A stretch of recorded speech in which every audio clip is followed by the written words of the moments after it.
Alô, alô, empreendedor do terceiro setor! O podcast do Impacto é uma iniciativa da Fomenta, que conta com o apoio do Itaú Social. E para quem ainda não me conhece, eu sou Rodrigo Cavalcante, diretor de Impacto aqui na Fomenta, e serei o host, ou também podemos chamar de anfitrião dessas conversas. Antes de falar quem será a minha convidada especial de hoje, não deixe de dar um like aqui no vídeo, compartilhar com amigos, para que este conteúdo chegue para cada vez mais pessoas.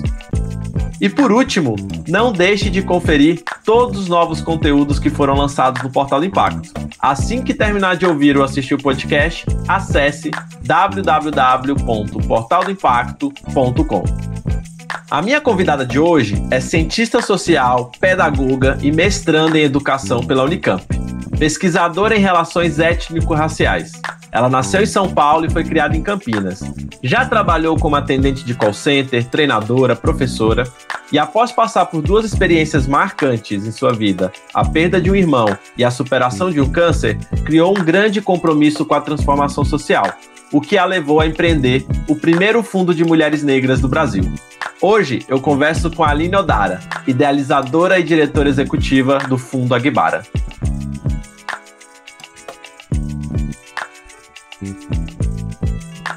Aline, seja muito bem-vinda ao podcast do Impacto. Obrigada, Rodrigo. Agradeço a você e a Fomenta a oportunidade de vir contar aqui um pouquinho sobre o Aguibara. Admiro bastante o trabalho de vocês, estamos na mesma cidade. É muito bom saber que tem uma organização que olha por outras organizações. Obrigada. E para a gente começar a conversa, para o pessoal também conhecer mais do Fundo Aguibara, Aline, faça o pitch do fundo, conte um pouquinho do que é o fundo, qual a missão, qual é o propósito de vocês. O Fundo Aguibara é o primeiro fundo filantrópico de mulheres negras do Brasil. A nossa missão é potencializar o maior número de iniciativas de mulheres negras através de aportes financeiros e capacitação técnica. A gente, em um ano, já prestou aí 1.200 atendimentos, atendendo por volta de 400 mulheres, e estamos na luta agora para se consolidar como o primeiro e principal fundo para mulheres negras do país. Que demais, Aline. Muitos resultados, impacto em apenas um ano.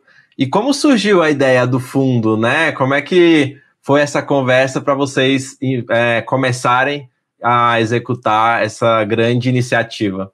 Sim, bom, eu sou a idealizadora do Aguibara, Rodrigo, e para falar sobre o nascimento do fundo, é necessário que eu conte um pouquinho da minha história também. Então, bom, cresci em Campinas, mas morei sempre em bairros mais periféricos, né, mais afastados. Quando eu ganho uma bolsa para fazer ciências sociais na PUC, eu me mudo para Barão Geraldo, que é um distrito universitário, onde fica a PUC, onde fica a Unicamp, e para me manter ali, eu sempre tive que trabalhar muito. Não podia contar com a ajuda da minha família, pelo contrário, por vezes eu tive que ajudá-los. E aí, para me manter ali, sempre trabalhei muito, e a minha rede de bolsistas sempre fez muitas campanhas de arrecadação coletiva. Então, a gente fazia as vaquinhas, né, as famosas vaquinhas, para comprar um computador, uma bicicleta, para conseguir fazer um curso. E eu sempre estive à frente dessas vaquinhas. O ano passado, eu tive acesso a uma boa oportunidade de trabalho, em um momento que minha família estava passando por muita dificuldade financeira. E além de poder ajudá-los a sair dessa situação, eu fui fazer vários cursos que eu queria fazer. Isso foi muito potente e transformador para mim, Rodrigo. Eu falei, gente, caraca, como é bom ter estabilidade financeira, como é bom ter a garantia das contas pagas, das contas dos meses seguintes pagas. E é isso, né? Veja bem, para conseguir pensar em algo maior, eu tive que primeiro me estabilizar, né? Como é importante criar acessos. Então eu decidi que eu queria fazer isso por outras mulheres negras. E aí eu decidi, e aí nesse momento uma amiga me pede minha máquina de costura emprestada, eu falei, olha, posso te emprestar, mas a gente pode fazer uma vaquinha e você vai ter a sua máquina. Só que eu tinha acabado de fazer várias vaquinhas, uma bem grande para fazer o telhado da casa de uma amiga, e eu ficava já envergonhada de pedir dinheiro para as pessoas todos os meses. Aí eu pensei, bom, vou sistematizar então essas vaquinhas.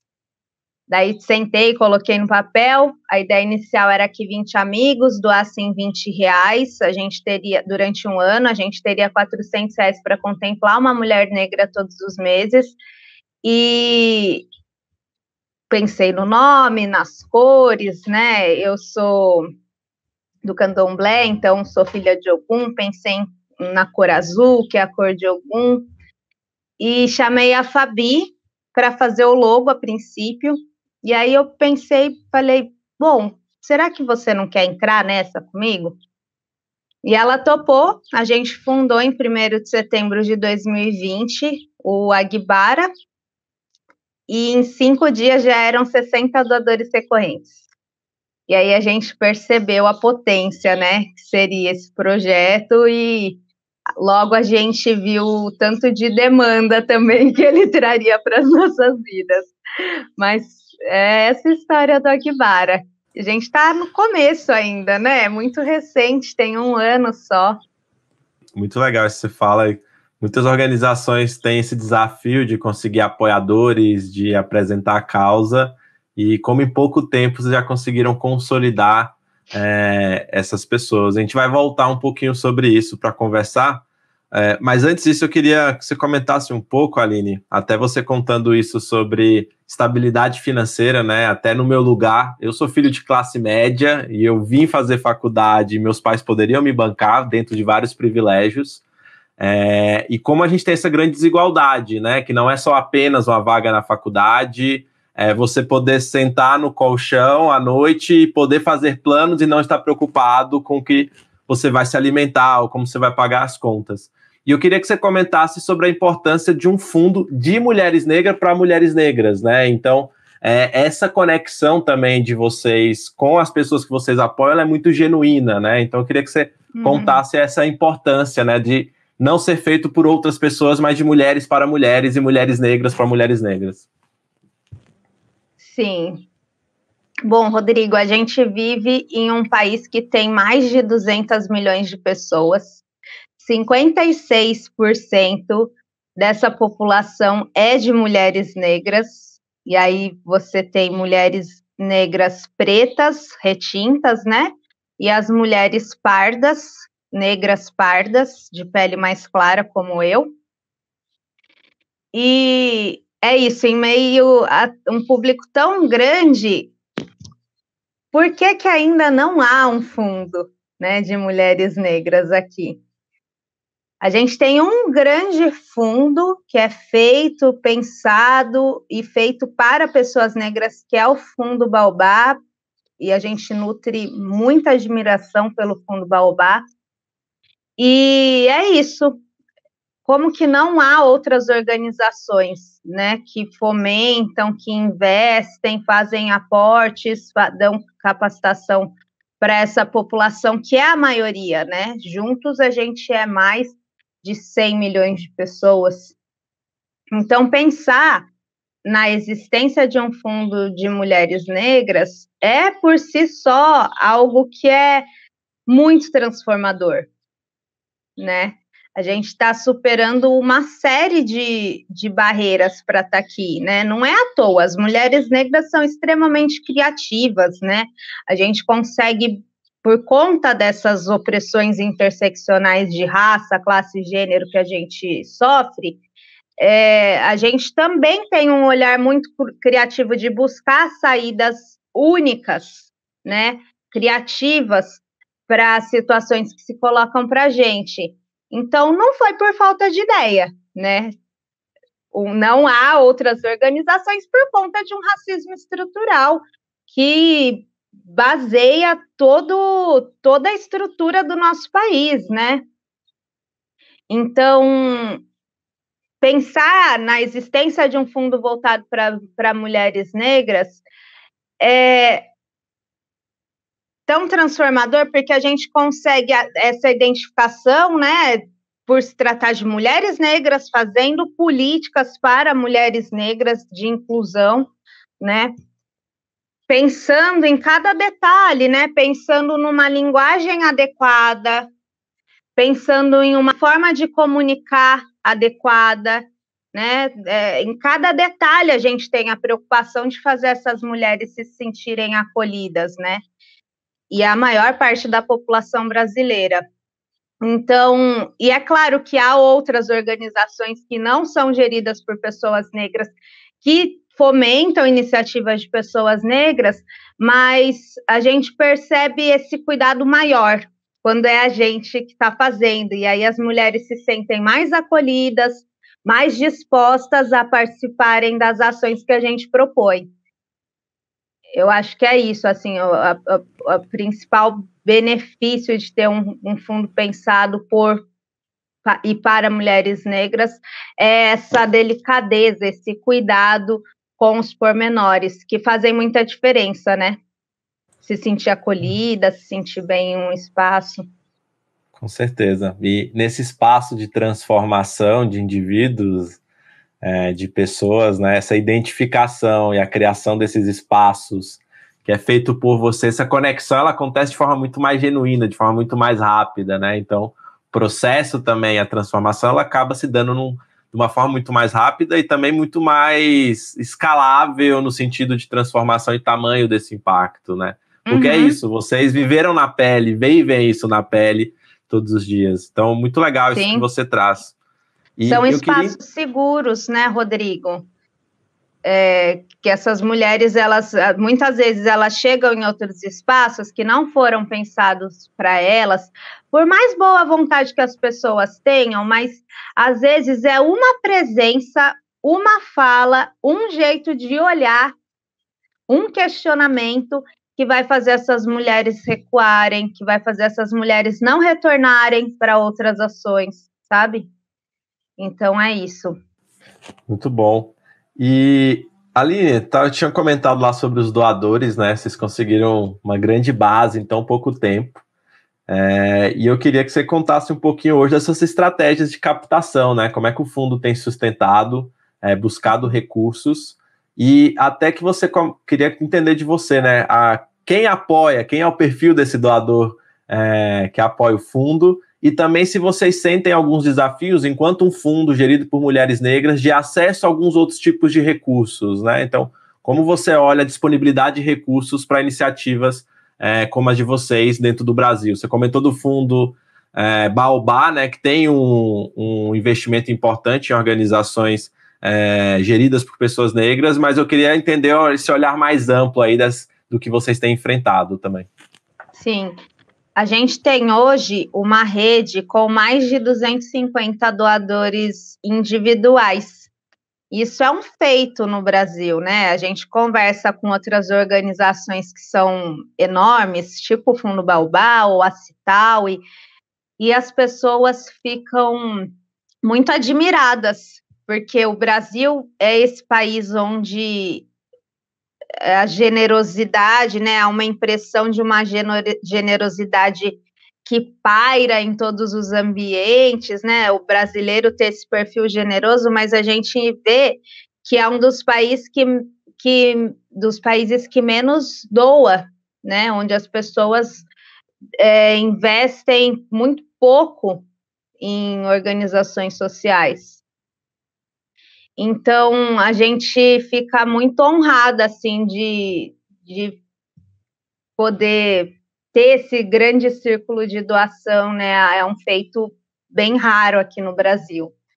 E aí, a gente, pensando nas estratégias, eu acho que o fundo começou, acho que grande parte desses doadores são meus amigos, assim, eu estou há muito tempo já vivendo, né, em Barão Geraldo, conheço muita gente, pessoas que eram universitárias, que depois conseguiram cargos públicos, então tem certa estabilidade, ao mesmo tempo são pessoas que têm essa preocupação com a luta antirracista, né, querem contribuir de alguma forma. Então, o começo foi batendo de porta em porta, né, na verdade, de mensagem por mensagem no WhatsApp, porque a gente já estava em pandemia, pedindo doação para essas pessoas, né, pedindo para que elas se tornassem doadoras recorrentes. Então, a gente teve já essa grande aderência de início, e isso fez com que a gente ganhasse logo uma credibilidade, né, que nosso trabalho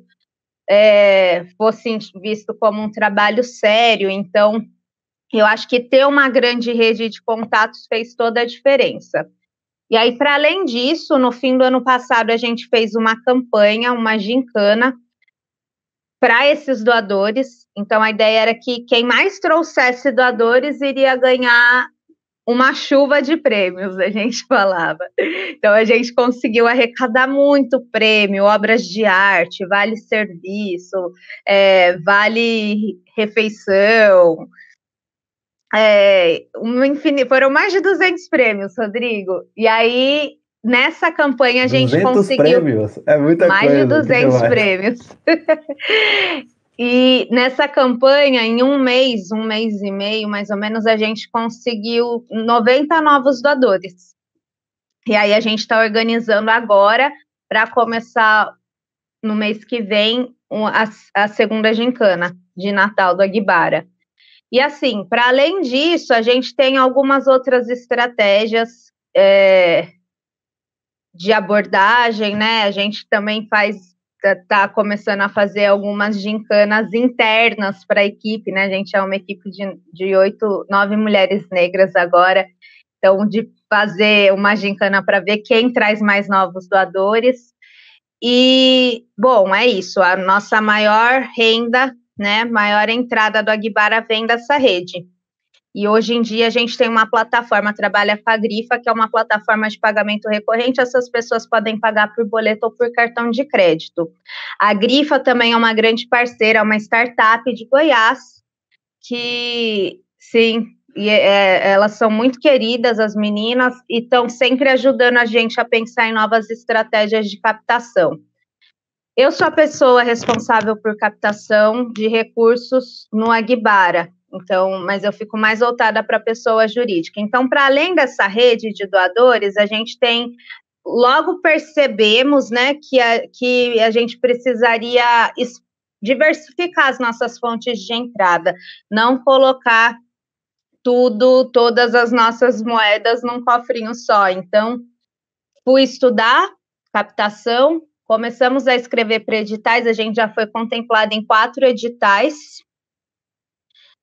Além disso, a gente começou a se preparar institucionalmente, se consolidar para captar através de empresas, né? Captar por investimentos sociais de empresas. Então, fizemos um planejamento estratégico, agora a gente ganhou uma consultoria, agora não, já tem uns 2, 3 meses, da FGV para construir a nossa teoria da mudança, com uma matriz de mensuração e avaliação de impactos, um modelo de negócios. Então, a gente está bem nessa fase agora, acabamos a teoria da mudança e consolidando, né? Além disso, a gente fechou com a Cital, e a Cital é quem faz a gestão dos nossos recursos. A gente fechou com a Device, que é um escritório de contabilidade especializado em terceiro setor. A gente tem o escritório internacional de assessoria jurídica, que tem sede em São Paulo, que é o Mayer Brown. Então, a gente buscou se estruturar da melhor forma, e as pessoas ficam espantadas, né? Em um ano a gente tem um nível de maturidade institucional muito grande, muito alto. Então, pensando em captar com empresas, a gente resolveu se estruturar. E aí, conseguimos um pequeno aporte com a Insecta Shoes, um outro aporte com a Plastifama, que é uma empresa do ABC, e estamos na luta agora, tentando criar essa rede, né, tecer esse networking com organizações que tenham afinidade com a luta por equidade de gênero e equidade racial. Bom, sobre as dificuldades, né? Eu vejo que as empresas, elas estão de fato mais sensibilizadas para a questão antirracista, para a questão de gênero, mas esses investimentos sociais, Rodrigo, eles não foram efetivamente democratizados, né? É isso, né? Às vezes eu falo com as meninas, será que se a gente fosse uma startup de homens brancos, de uma origem de classe alta, será que a gente já não teria recebido grandes aportes com esse tanto de resultado que a gente já gerou, né? Então é isso, esses investimentos eles ainda não estão chegando por organizações encabeçadas por mulheres negras, mas a gente não desiste, a gente é teimosa e a gente está indo atrás.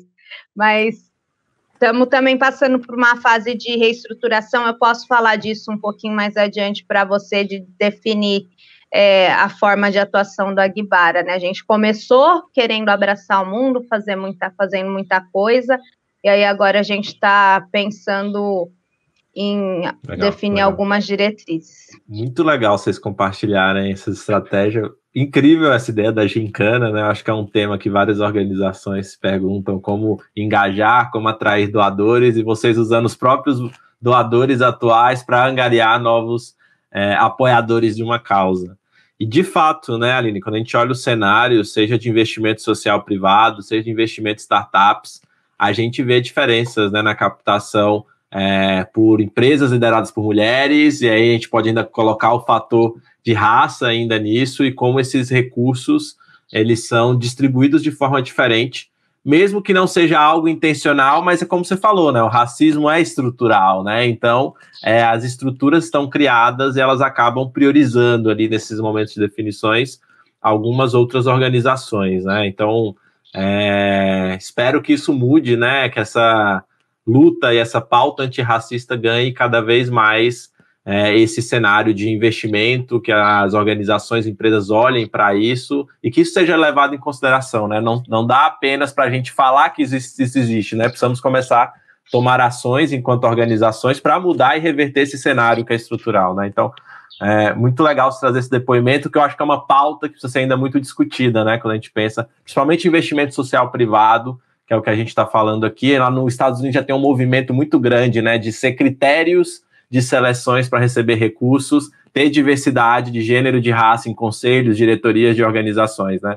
Começamos a ver algumas coisas no Brasil, mas ainda estamos dando alguns passos mais devagar nessa temática. Então, super legal que você trouxe isso, e precisamos manter e falar sobre e começar a tomar ações sobre isso. E aí, você estava falando sobre essa reformulação, né? E aí, antes de você falar desse momento agora, né, de abraçar o mundo, queria que você desse um passo para trás aqui para contar para a gente. A gente tem vários projetos sociais, coletivos, que quando entra essa parte de formalização, né, vocês já começam a acessar recursos, por exemplo, de editais, que muitas vezes, grande parte dos recursos vão estar destinados ou passarem para empresas, para organizações já formalizadas, né? Então, eles vão solicitar um CNPJ, o estatuto, etc. Eu queria que você comentasse e contasse para a gente quais foram os desafios da formalização do fundo, né? Esse começo de buscar informação, por onde começa, como é que foi essa jornada? Nossa, a gente apanhou tanto. A gente começou a pensar em se formalizar em dezembro do ano passado, que a gente começou a estudar mesmo, então eu pesquisei na internet, vários fóruns, né, que discutem o assunto, fiz contato com gente da Bahia, de outros lugares, pedindo para compartilharem o depoimento, os percalços, né, desse processo de formalização.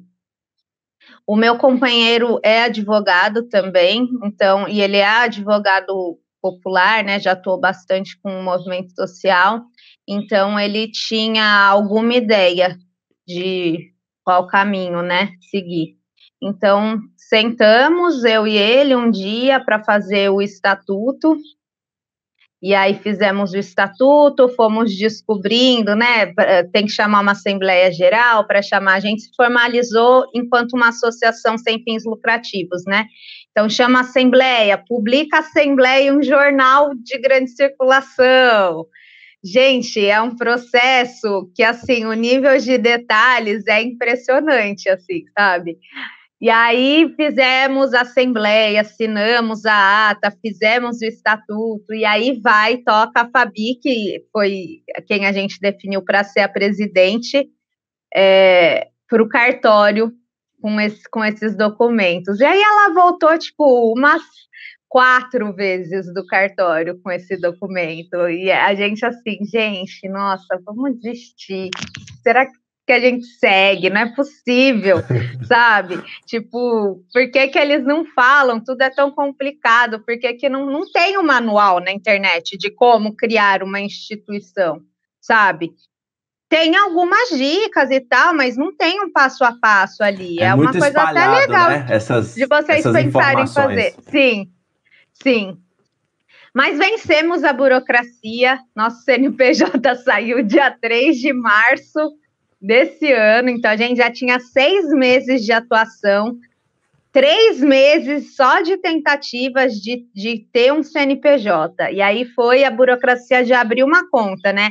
Tem gente que fica meses para abrir uma conta. A gente conseguiu, deu um trabalhinho ali, mas foi uma coisa de um mês e meio. As pessoas até se espantam assim com a rapidez que foi. Mas é isso, dá vontade de desistir, mas é muito importante para a credibilidade, para que a gente ganhe acessos.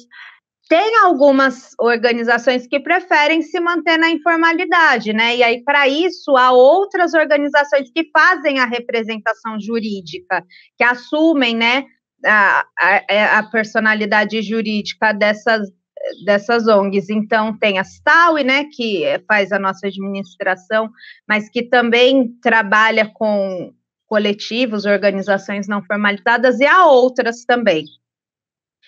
Assim, a gente avaliou que era importante naquele momento, eu acho que foi a melhor escolha que a gente teve, porque a gente ganha em autonomia também, né? Vocês diminuem os riscos, né? Até isso, quando você está debaixo de um guarda-chuva do CNPJ, está dependente ali de outras partes. E aí depois eu quero que você conta no final aí sobre o sonho de vocês, que ele é bem grande, né? De crescimento. Então, sim. Isso dá Só autonomia, como você falou. Importante falar, Rodrigo, para pessoal que quer se formalizar, procurem um bom contador, sabe? Um contador que seja especialista em terceiro setor. Não é qualquer contador que vai assumir essa bronca e orientar da melhor forma, sabe? E às vezes nem por maldade, nada, mas é porque são outros critérios, outra legislação, né? Outras regras. Então, procurem alguém que já saiba o caminho das pedras, isso facilita bastante. A gente demorou um pouquinho até conseguir achar esse escritório especializado. Muito bom essa dica, Aline, porque a gente fazendo certificações de ONGs na Fomenta, a gente pega muito erro de contabilidade por causa disso. Temos regras, algumas coisas próprias do terceiro setor, então é muito importante mesmo buscar um profissional que saiba sobre o terceiro setor, né? Porque às vezes as organizações também vão em busca.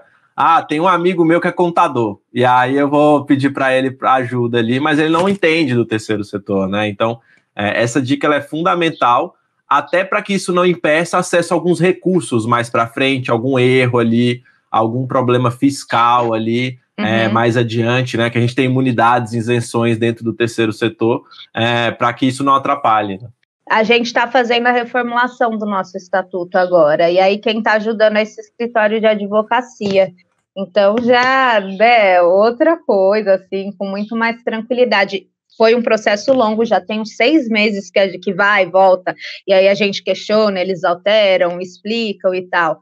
Mas, enfim, tem o Instituto Pro Bono, que é esse instituto que oferece, né, que tem uma série de escritórios associados que oferecem para organizações esse suporte jurídico gratuito. Então, é uma boa ferramenta também de se acessar. Muito legal. E a Alice tinha comentado sobre essa reformulação, né, que vocês estão passando, esse repensar a atuação de vocês. Então, queria que você comentasse esse momento de vocês, né, um ano aí com muitos resultados, o que vocês estão imaginando daqui para frente, né, o que o Fundagbar espera se tornar para o futuro?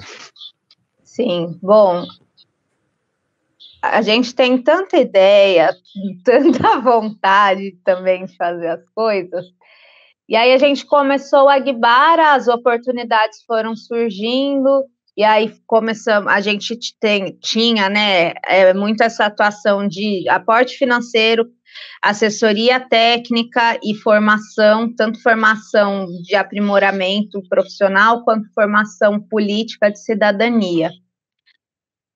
E aí, além disso, fomos assumindo uma série de outras demandas que iam surgindo, porque é isso, ainda mais pensando num público de mulheres negras, né? Se for pensar todas as ausências, né, que há na vida dessas mulheres, tem muita coisa para se fazer. E aí a gente foi querendo, de uma forma ou de outra, suprir tudo isso, né? E aí a gente percebeu que a gente não tinha pernas para isso, né? E assim, percebemos com uma assessoria, a gente está recebendo uma consultoria de uma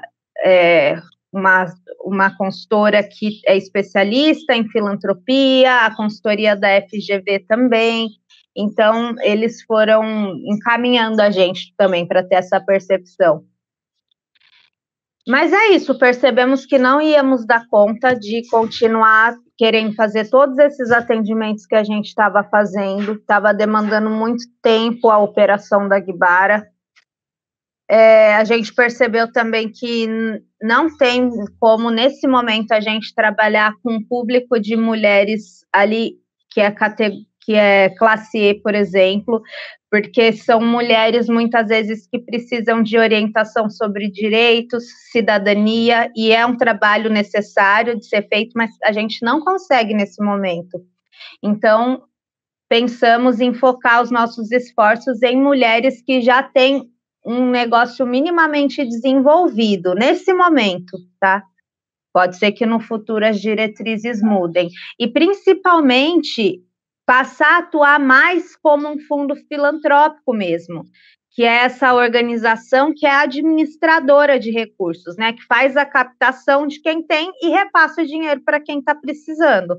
E ali também fornece uma capacitação técnica, porque não tem como falar de investimento sem capacitação técnica quando a gente fala de um público de mulheres negras de baixa renda, geralmente. Então, a ideia é essa, Rodrigo. A partir do ano que vem, a gente vai começar já de fevereiro a atuar através de editais. A gente já vem fazendo alguns editais de expansão, já desde junho, julho, para pensar em expandir para outros territórios, né, para além de São Paulo. Então, a gente já tem essa experiência com editais e a partir do ano que vem a gente vai atuar somente através de editais. Então, vão ser editais por território ou por segmento, né, de negócio.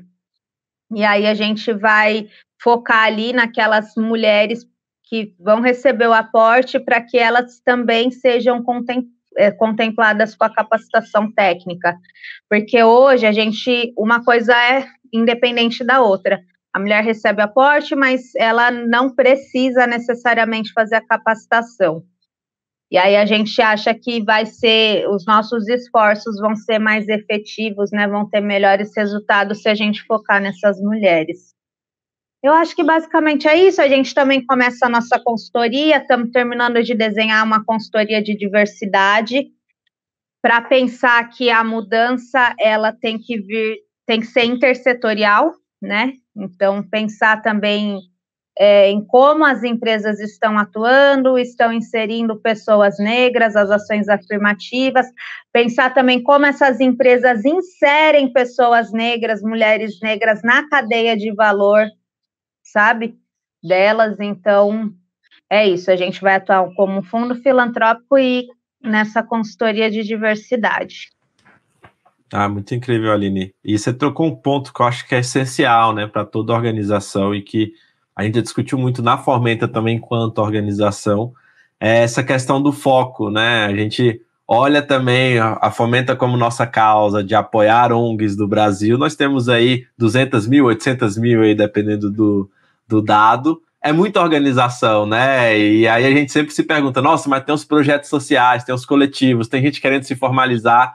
E é sempre aquela dor assim, e a gente tomou uma decisão também em um momento, falou, não, a gente vai apoiar organizações que estão nesse momento, nessa maturidade, para agora, o que não quer dizer que no futuro a gente não olhe para isso, né? Então, esse foco, esse recorte dentro do público, como você falou, né?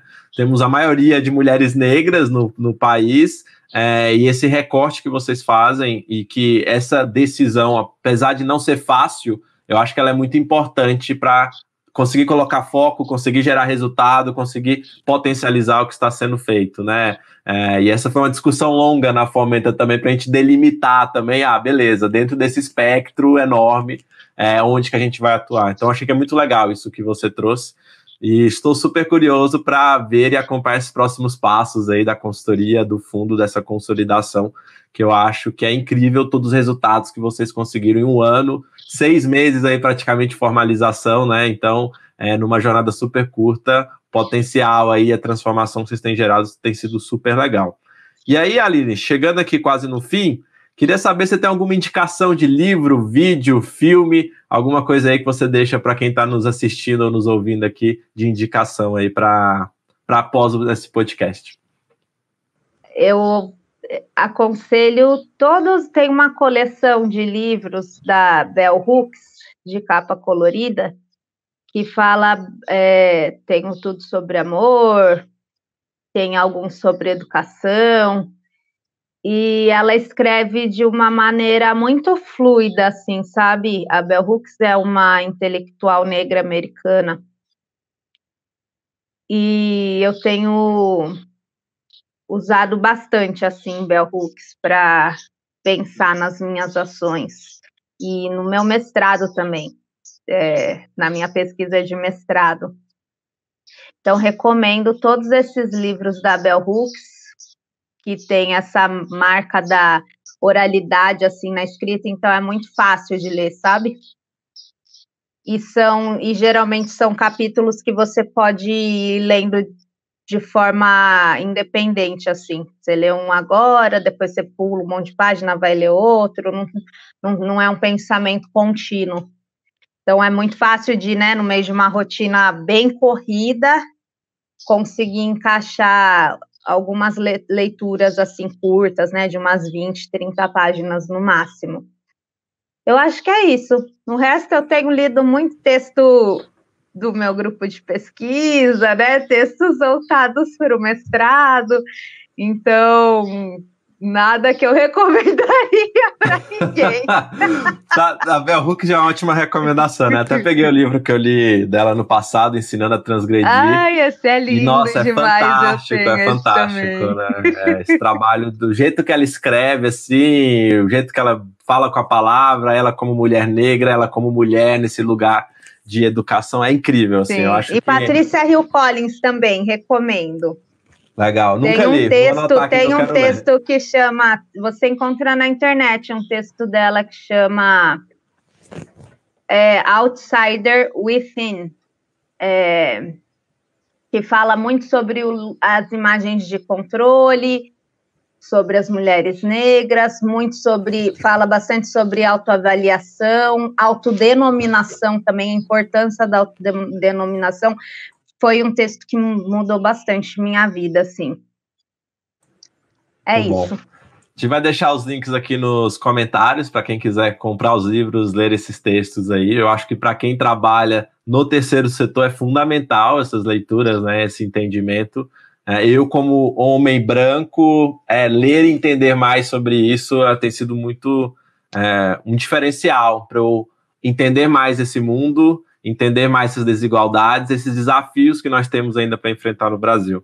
Então, obrigado por trazer Bell Hooks aqui, e já anotei aqui também da Patrícia que eu quero ler bastante. Aline, estamos chegando ao fim do podcast e agradeço enormemente aqui essa conversa, acho que foi demais o pessoal ouvir, esse fundo tem se destacado aí, o primeiro fundo de mulheres negras para mulheres negras aí do Brasil, com resultados e aí dentro de um ano. Então, eu agradeço muito o seu tempo. A gente vai deixar os links aqui do Fundo Aguibara para quem quiser ver, o LinkedIn da Aline, quem quiser seguir ela, quem quiser interagir, mandar mensagem ali. A gente vai deixar todos os contatos aqui para quem quiser se aproximar aí desse fundo incrível aí, desse trabalho aí da Aline. Obrigada, Rodrigo. Adorei. A conversa passou muito rápida. Ficaria mais tempo aqui com você. Você é muito simpático e, mais uma vez, parabenizo a Fomenta por esse trabalho essencial de suporte a organizações, porque é muita coisa que a gente tem que fazer para manter uma organização funcionando. Então, é essencial que a existência de vocês para ajudar a gente nessa jornada. Muito obrigado, Aline. O caminho não é fácil, mas acho que ouvir essas histórias de empreendedoras como o da Aline nos inspira para continuarmos enquanto organização da sociedade civil. Então, gente, a gente fica por aqui. Obrigado a todo mundo aqui que acompanhou mais esse episódio. Fique de olho nas nossas redes sociais da Fomenta e no site do Portal do Impacto para saber dos novos episódios que saem em breve. Então, até o próximo episódio. Tchau, tchau.